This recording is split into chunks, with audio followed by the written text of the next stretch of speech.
Hopefully my mic is on. You guys can hear me? You folks, not guys. Everyone can hear me. All right. If at any point I'm not loud enough, which I've also never been accused of being, you have a volume knob on one side. And if I'm talking too fast, I think there's a speed knob on the other side. The headphones, you just slow me. No, just kidding. There's no such thing. All right, let's do a quick getting to know you. Hi, my name is Asya, and I've been an engineer my whole career. I've done all kinds of different things. How many of you here have been developers, like write code? A very high percentage. Excellent. Marketing will be very happy about that. How many of you have been DBAs or played a DBA because there wasn't actually one? Actually, quite a few number. That's good. Now, how many of you, when you were little, and you were dreaming, when I grow up, I want to become a DBA? One person actually raised their hand. That's pretty hilarious. Was your dad or mom a DBA? Is that it? Well, so here's the thing. I was a strange little kid. I did not want to be an astronaut or a firefighter or a ballerina or an astronaut or whatever. When I was little, I knew that when I grew up, I wanted to be a detective. My hero was Sherlock Holmes. That's what I wanted to do when I grew up. Now, in describing his profession, Holmes said that detection is, or ought to be, an exact science. And I like math and science too, so that was really appealing. Now, you might know, or you might not, that Sherlock Holmes was an invention of Arthur Conan Doyle, an author who, before he became a published writer, was a doctor, a physician. And when he was in med school, he met an incredible man called Dr. Joseph Bell. And Dr. Joseph Bell was somebody who was known for drawing incredible correct conclusions from just bits and pieces of data. He was what you would call in a doctor an incredible diagnostician. And so Dr. Bell was an inspiration for Sherlock Holmes, because Sherlock Holmes would be able to look at bits of data and draw incredible but correct conclusions. And I'm thinking, I want to be a detective. I'm working with databases. Shouldn't I be able to do the same thing? Shouldn't I be able to apply the detecting, the diagnostic technique to data to figure out what's going on in the system? And that's what I'm going to talk about today. Diagnostic thinking, how to apply it to the problem of, oh, my database is not performing well. What is diagnostic thinking? Well, in essence, it's combining your knowledge of the world, right? Reasoning about the problem of observed behavior and applying some kind of a diagnostic process in order to find the true cause of the problem, right? And let me give you an example. A long time ago, we had a support case and about something else, and while discussing the case, our support folks found out that this particular customer would restart their MongoDB almost every day. And they were like, wait, that's really strange. Why do you always restart your MongoDB almost every day? And they said, well, because it's using up all the RAM. And the only way to get it to give back RAM was to restart it. And we thought, that's really strange. And the fact is that this was a result of them not having the right mental model about how RAM is used in an active system. This was Linux. Actually, this was the old storage engine, right? So memory mapped files. Basically, the whole idea is all of the RAM would be used by the process, and everything that wasn't used by the process, Linux would give to the file system cache, right, to make your disk access faster, and it's absolutely normal to see all the RAM used. So they didn't actually have a problem that they were trying to solve. They didn't have the right mental model about what happens. So this is why it's important to have the right mental model and then apply a process to it. And what is a map of the diagnostic process? Well, let me tell you, like Richard Feynman famously said that the way to solve any problem involves only 3 steps. Step 1, write down the problem. Step 2, think really hard. And step 3, write down the solution. That's it. Thanks for coming to my TED Talk. I'm just kidding. We're going to need a little more detail for that middle part, the think really hard part. And that generally involves getting a full description of the problem and its environment, right? Forming a hypothesis or hypotheses about what might be going on, eliminating hypotheses that don't fit your mental model or observed facts about the system, and then performing some kind of an experiment to validate one of the remaining hypotheses as the true cause of the problem. Here's an example that's fairly simple. MongoDB is not running, right? Can we solve it with just observation? So, in Atlas, there's a lot of different metrics. We look to see it's down. We look at a chart that shows available free disk space, and we can see that it approached 0, and right about the time it got extremely close to 0, boom, MongoDB is down. And we tried to restart it. Oh, it's down again, right? This is pretty simple. My hypothesis is MongoDB is down because there's no available disk space. How do we perform an experiment to validate that? Well, we're going to free up some disk space, or if you're in Atlas, you can size up the disk. It actually has an auto size option that will allocate bigger disk when you're getting close to that, so that wouldn't actually happen if you have that on. Right? So very simple problem, one hypothesis, it's correct. Great. The most important part, actually, of the diagnostic thinking process is problem description. Getting a complete and full problem description can actually be quite challenging. Generally, you need all of the data to understand the true nature of the problem. And to have the vivid mental model of what the problem looks like, you have to gather all of the data before formulating your hypotheses. The reason is, according to Sherlock Holmes, because before you have data, you're going to tend to twist the facts to suit the theories or hypotheses, right, rather than collecting all of the facts and then seeing what hypothesis fits the facts. In fact, I think Conan Doyle felt so strongly about this. This quote in several different forms appears in multiple stories. This is just one variant of it. When you hear about a problem, right, it's just very natural to think, oh yeah, it's probably this. And if you go down the path of validating this before looking at all of the data, you could waste a lot of time. So the way you get a full problem description is you ask a bunch of questions. You ask the what has the problem? MongoDB. How? Well, it's behaving incorrectly. If it's behaving incorrectly, understanding how it's supposed to behave is very important. Right? What's the expected behavior? What's actually happening? Being very specific is important, right? Saying something like backups are running slow is not great, but backups are taking 5 hours is better, but backups are taking 5 hours when they used to take 3 hours is even better. Right? There's the where, right? The problem is happening where? Oh, only on the primaries, or only in the European data center, right? These are the specific wheres. When is it happening? Oh, it's happening right after we run some batch job, or it's only happening on Tuesdays. I hate Tuesdays. All problems seem to happen on Tuesdays, right? What's the size of the problem, right? Backups 5 hours versus 3 hours. That's the size of the problem. Now, when gathering data or information, it's just as important to consider what's not happening as what is happening. Right? The curious incident of the dog in the nighttime is the dog did nothing in the nighttime. Right?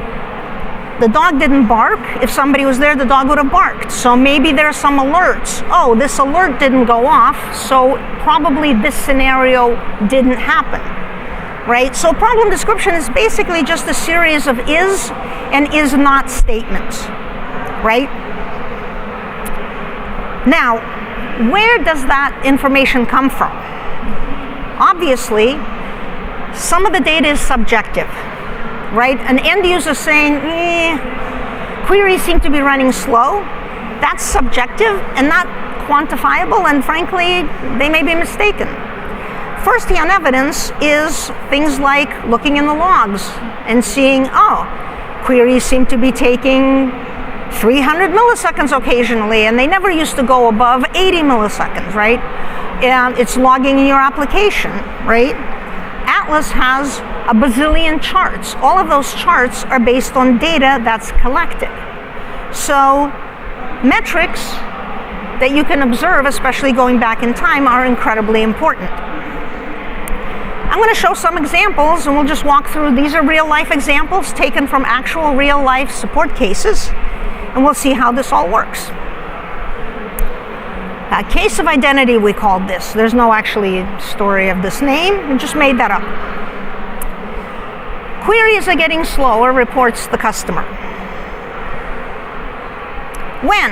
Well, it started around 7:30 on a particular day. Let's say yesterday. Where? The problem is happening on the primary node of the replica set. How big? What's the size of the problem? Queries are taking several seconds. That is significantly slower than they used to be. So now we ask ourselves some other questions to gather more information. Are there more queries? Was there a change in the number of queries?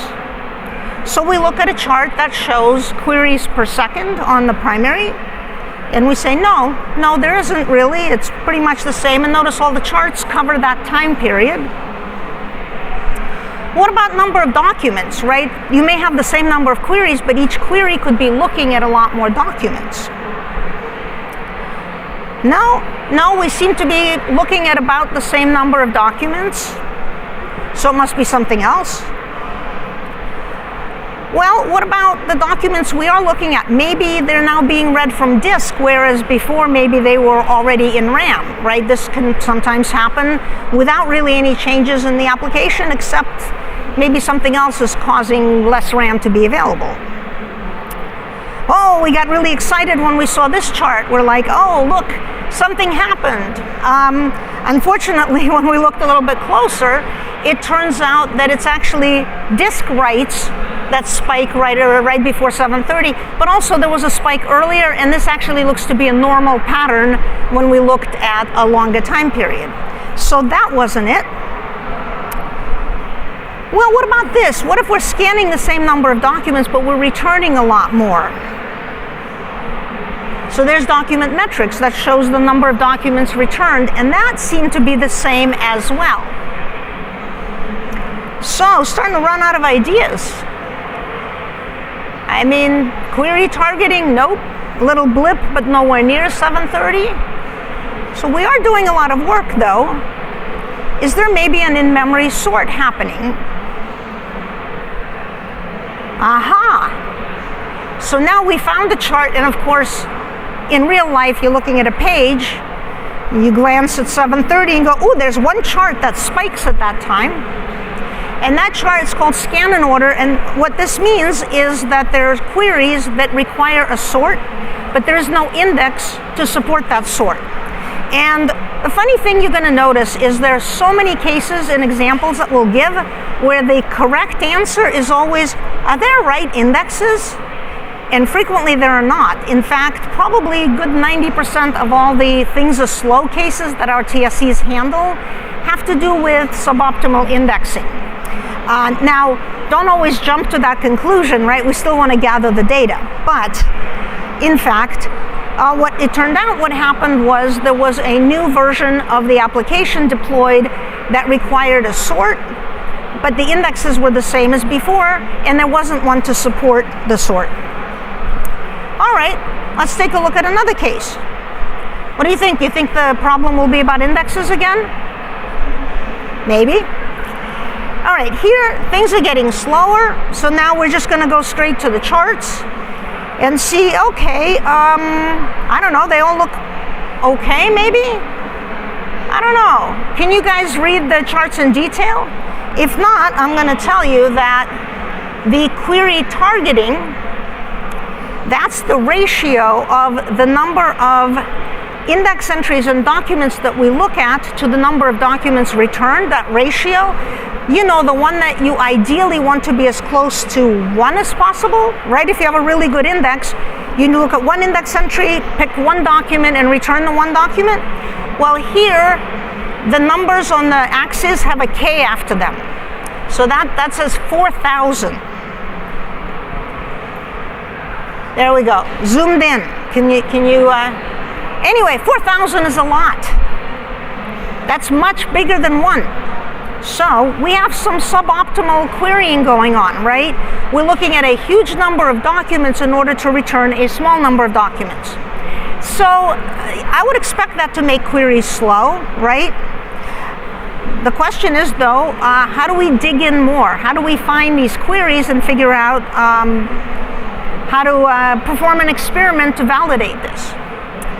So what we're going to do is we're going to go to the profiler. Hello, there it is.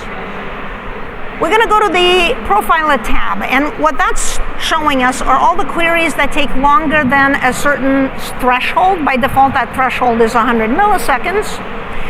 And they're all color-coded based on the collection and the type of operation. And if you click on any one of them, it'll give you details. So you click on one, and oh, look at this. Plan summary says collection scan. Call scan means collection scan. IX scan would mean index scan.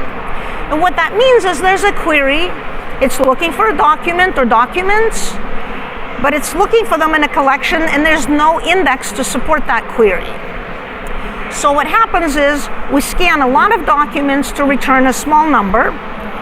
And when we zoom in, we see that the number of documents examined is 230,000, and we return 1. Well, that's terrible, right?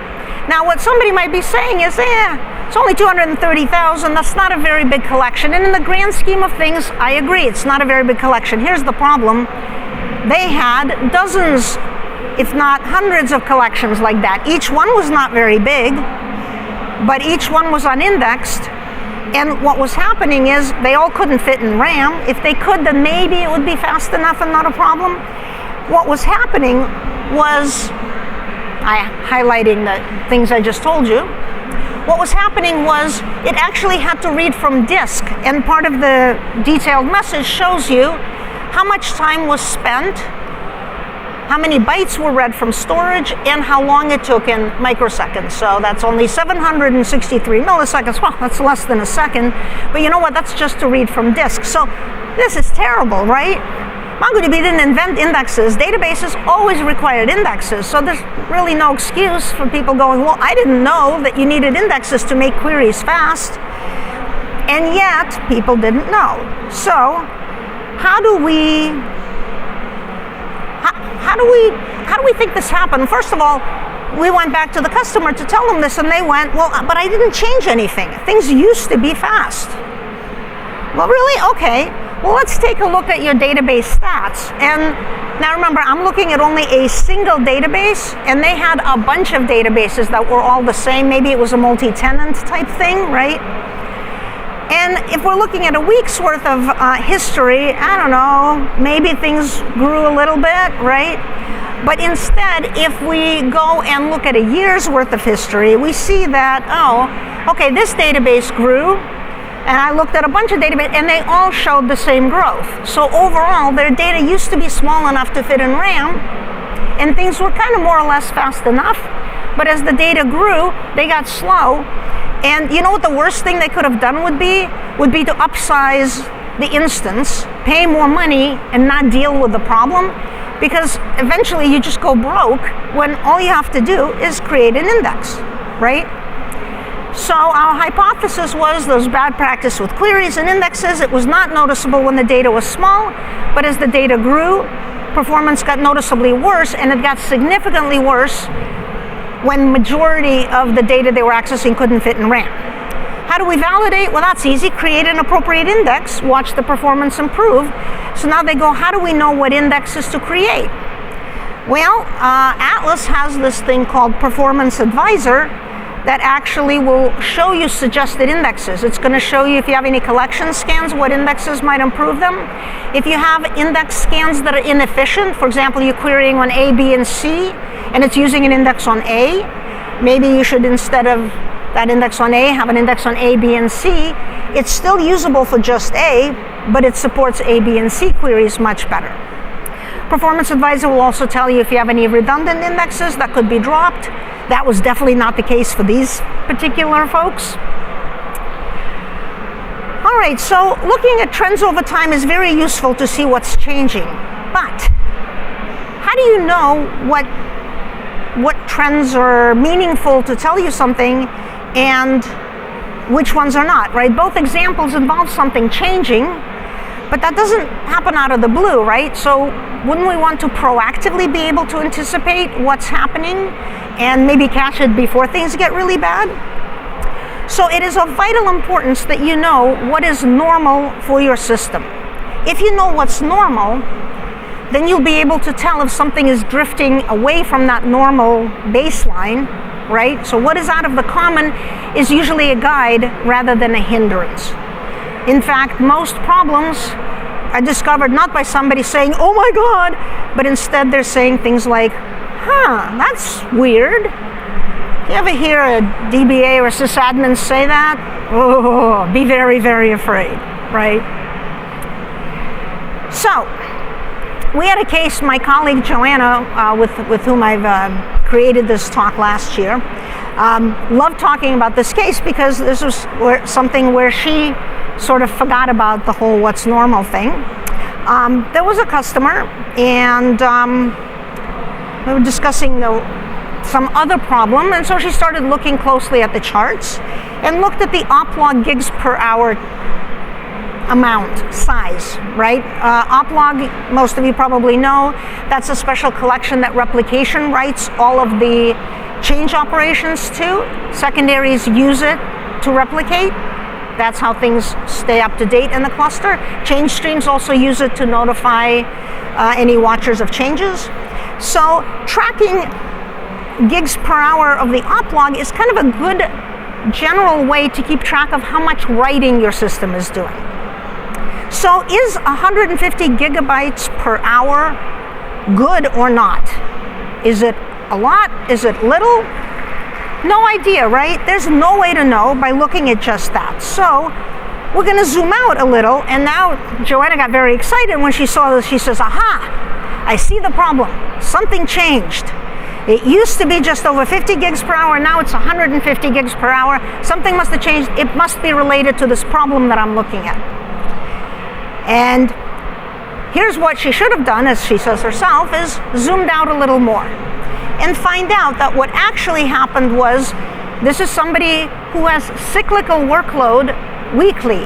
And so that was probably a Monday morning in European time zone where people first showed up and started using whatever the app was, right? So it is of highest importance to be able to recognize out of a number of facts which are incidental and which are vital. When I drew the analogy of debugging the performance problem being like solving a crime, I don't know how many of you ever watch any of those crime shows, CSI type shows, right? The thing that I always thought was kind of cool there was understanding enough to know when somebody is just a witness who was, splattered by evidence, as opposed to the evidence pointing to a culprit, right? So in a complex system, there is always a lot of things that are affected by a common cause, right? But correlation does not imply causation, right? Just because some metric went up at the time when something bad happened, that metric could be measuring the same thing that was the root cause of the thing that caused things to get slow. So, did I grow up and become a detective? I like to think so. What I do is essentially trying to solve puzzles, which is my favorite thing to do in the world. So I'm very lucky to have a job where I kind of help to solve a lot of puzzles. And essentially do this, what this says, would balance probabilities and choose the most likely. It is the scientific use of imagination, which, if you have any kids, you can tell them they should want to grow up and be a DBA because it's actually a lot of fun. And I thank Sir Arthur Conan Doyle for creating my favorite character. And I thank you for getting up early and getting here extra early to stand in the line for registration. And Your feedback matters. Let us know how you're enjoying the talks, the event. I hope you stay for the cool keynote, which will be in about 20-25 minutes. And thank you. Thank you very much.